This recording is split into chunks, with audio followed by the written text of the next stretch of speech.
ไม่ว่าเราจะกวนจะผัดจะเคี่ยวในกระทะใบไหนก็ทำได้ค่ะ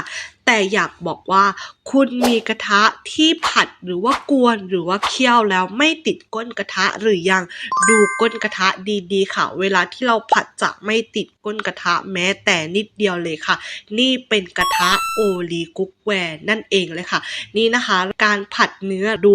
กวาดได้ทุกอนูไม่มีแม้แต่นิดเดียวที่จะติดก้นกระทะให้ทุกคนได้เห็นกันเลยทีเดียวค่ะ